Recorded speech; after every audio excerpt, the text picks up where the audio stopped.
Assalamualaikum warahmatullahi wabarakatuh. Kembali lagi di mata pelajaran ekonomi kelas 11. Kali ini kita akan membahas mengenai materi bab pertama di kelas 11. Untuk materi di bab pertama di kelas 11 kita akan membahas mengenai materi pendapatan nasional. Untuk materi pendapatan nasional sendiri, silakan kalian baca materinya secara lengkap melalui e-modul Kemendikbud yang sudah berbagikan di grup-grup di WA grup maupun di Smart Class ataupun juga di Google Classroom.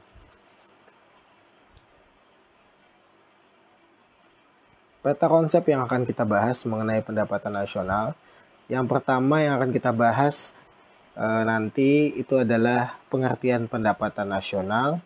Yang kedua adalah manfaat perhitungan pendapatan nasional. Yang ketiga, ini adalah komponen-komponen pendapatan nasional. Yang keempat adalah metode perhitungan pendapatan nasional. Yang kelima, pendapatan per kapita. Dan yang terakhir, yang akan kita bahas di bab ini adalah distribusi pendapatan nasional. Nah, untuk di video pembelajaran kali ini, Bapak akan mulai membahas mengenai pengertian pendapatan nasional dan juga manfaat perhitungan pendapatan nasional. Untuk materi selanjutnya nanti akan kita bahas di pertemuan selanjutnya. Nah, kita langsung saja ke materi pertama kita pada hari ini. Sebelum itu, tujuan pembelajaran dari kita mempelajari bab tentang pendapatan nasional adalah Anda diharapkan mampu menjelaskan pengertian pendapatan nasional, menjelaskan manfaat pendapatan nasional, menjelaskan komponen-komponen pendapatan nasional, menghitung pendapatan nasional, menjelaskan pendapatan per kapita, dan menjelaskan distribusi pendapatan nasional. Ini adalah tujuan pembelajaran yang Bapak harapkan Anda sebagai siswa nanti bisa menjelaskan semua ini masing-masing setelah mempelajari dari beberapa pertemuan yang akan kita bahas berikutnya. Nah, nilai dan karakter bangsa yang Bapak harapkan dari kita mempelajari pendapatan nasional ini adalah nilai yang dapat kita kembangkan, yaitu adalah nilai religius, peduli sosial, cinta tanah air, dan semangat kebangsaan. Oke, kita langsung masuk ke materi pertama tentang pengertian pendapatan nasional. Tapi sebelum itu, coba kita renungkan dulu apa itu pendapatan nasional. Kita pilah satu-satu dari kata pendapatan dan nasional. Apa sih itu pendapatan? Coba kalian lihat di sekitar kalian, ada orang-orang yang pergi ke kebun untuk bekerja, lalu ada yang pergi ke pasar untuk berdagang, lalu ada yang membuka toko berjualan, lalu ada yang pergi ke sekolah untuk mengajar, ada yang pergi ke laut untuk mencari ikan, dan banyak lagi. Termasuk orang tua kalian sendiri juga melakukan pekerjaan seperti itu.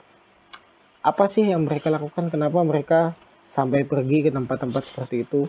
Apa yang mereka lakukan? Nah, alasannya tidak lain dan tidak bukan adalah untuk memperoleh yang namanya pendapatan.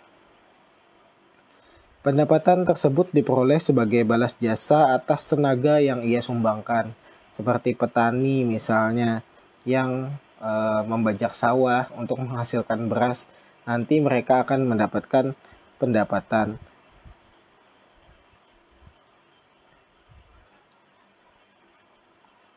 Besarnya pendapatan yang mereka peroleh menunjukkan makmur tidaknya sebuah keluarga. Nah, ini juga menjadi alasan tingkat kemakmuran keluarga ini tergantung dari pekerjaan anggota keluarganya. Demikian halnya dengan negara. Salah satu tolak ukur keberhasilan perekonomian suatu negara dapat diukur dari pendapatan nasionalnya. meskipun bukan merupakan satu-satunya ukuran untuk menilai keberhasilan perekonomian suatu negara. Namun, cukup representatif dan lazim digunakan. Jadi, pendapatan nasional ini lazim digunakan untuk mengukur sejauh mana sebuah negara itu makmur. Walaupun ini tidak bisa menjadi tolak ukur satu-satunya, tapi ini yang paling representatif seperti itu. Pendapatan nasional bukan hanya berguna untuk menilai perkembangan ekonomi suatu negara dari waktu ke waktu, tetapi juga dapat digunakan untuk membandingkannya dengan negara lain. Dan rincian secara sektoral dan angka pendapatan nasional dapat diterangkan struktur perekonomian negara yang bersangkutan, pertumbuhan ekonominya, dan juga nanti yang akan kita bahas yaitu pendapatan per kapita. Nah, kita masuk ke materi inti. Yang pertama yaitu pengertian pendapatan nasional. Ada beberapa definisi sebetulnya tentang pendapatan nasional nih. Definisi-definisi itu adalah sebagai berikut. Yang pertama ada yang mendefinisikan bahwa pendapatan nasional adalah total nilai barang dan jasa akhir yang dihasilkan oleh suatu perekonomian dalam periode tertentu yang dihitung berdasarkan nilai pasar. Nah, periode tertentu ini biasanya ini tahunan, jadi dihitung per tahun, tiap tahunnya. Yang kedua, pendapatan nasional juga didefinisikan sebagai jumlah barang dan jasa yang diproduksi oleh sebuah negara dalam setahun yang diukur dengan satuan uang. Selanjutnya ada juga yang berpendapat bahwa pendapatan nasional merupakan jumlah total antara upah, sewa, bunga, dan keuntungan yang diterima per tahun oleh warga negara. Lalu ada juga yang berpendapat bahwa pendapatan nasional itu adalah hasil dari tempat faktor produksi, yaitu tanah, tenaga kerja, modal, dan perusahaan dalam tempo 1 tahun atas usaha memproduksi barang dan jasa yang dikonsumsi oleh masyarakat. Berikutnya adalah pendapatan nasional merupakan aliran pendapatan sejauh berasal dari faktor-faktor produksi yang ditanamkan pada kekayaan nasional atau aset yang berupa sumber daya alam dan fisik, hasil bumi, peralatan, dan teknologi. Kekayaan nasional merupakan dana pada suatu masa yang sudah ditentukan. Lalu ada pula yang berpendapat bahwa pendapatan nasional juga disebut sebagai dividen nasional, karena merupakan pendapatan nasional yang mencerminkan pendapatan-pendapatan yang dibagi atas 4 faktor produksi, yaitu tanah yang disewa, upah dari tenaga kerja, bunga atas modal, dan juga keuntungan dari sebuah perusahaan. Sementara yang paling mendekati itu menurut Bapak adalah pendapatan nasional menurut seorang ekonom klasik, yaitu Alfred Marshall, yang berpendapat bahwa pendapatan nasional atau dividen nasional adalah tenaga kerja dan modal dari suatu negara yang mengolah sumber alamnya untuk memproduksi sejumlah neto komoditi, baik material dan imaterial, termasuk jasa dan sejenisnya. Di sini ada beberapa kata yang kalian harus cerna terlebih dahulu, termasuk di sini ada neto, neto itu bersih, lalu ada komoditi atau komoditas, lalu ada yang material dan imaterial. Nah, ini silakan kalian cari sendiri pengertian-pengertiannya agar tidak terjadi yang namanya salah tafsir. Kita lanjut ke materi kedua, manfaat pendapatan nasional. Secara umum, manfaat pendapatan nasional adalah sebagai informasi untuk yang pertama, menganalisis perkembangan pendapatan dari tahun ke tahun. Yang kedua, mengetahui struktur perekonomian suatu negara, apakah negaranya agraris, industri, dan lain-lain. Jadi struktur negara itu berbeda-beda.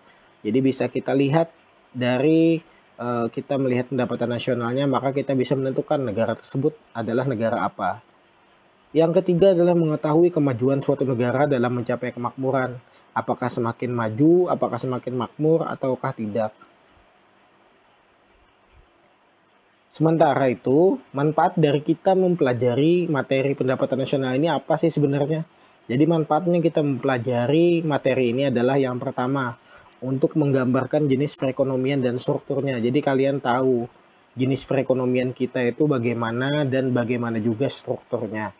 Yang kedua, kita bisa membandingkan perekonomian antara negara maupun antar daerah.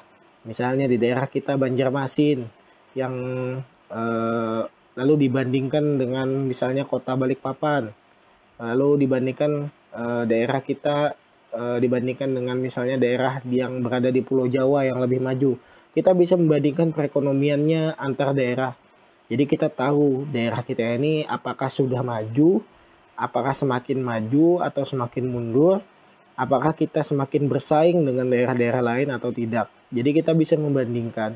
Yang ketiga, membandingkan data pendapatan dari waktu ke waktu. Kita bisa membandingkan, oh tahun lalu pendapatan daerah kita sekian, tahun sekarang pendapatan sekian. Maka kita bisa kira-kira menghitung seberapa besar kira-kira nanti pendapatan di tahun berikutnya. Lalu yang keempat atau yang terakhir ini adalah membantu pemerintah merumuskan kebijakan di bidang ekonomi. Jadi kita bisa memberikan saran kepada pemerintah kalau kita mempelajari pendapatan nasional ini. Oh, kebijakan pemerintah yang bagaimana yang sebaiknya diambil kalau misalnya terjadi yang berhubungan dengan pendapatan nasional. Ini adalah manfaat kita mempelajari materi tentang pendapatan nasional. Nah, sekian dulu materi kita untuk hari ini. Nanti kita akan sambung ke materi berikutnya, yaitu komponen pendapatan nasional. Nah, nanti kita akan belajar menghitung komponen pendapatan nasional dari GDP hingga ke PI atau personal income. Juga kita akan belajar mengenai metode-metode perhitungan pendapatan nasional di pertemuan berikutnya. Untuk sekarang Bapak cukupkan sampai di sini. Salah hilap mohon maaf. Wassalamualaikum warahmatullahi wabarakatuh.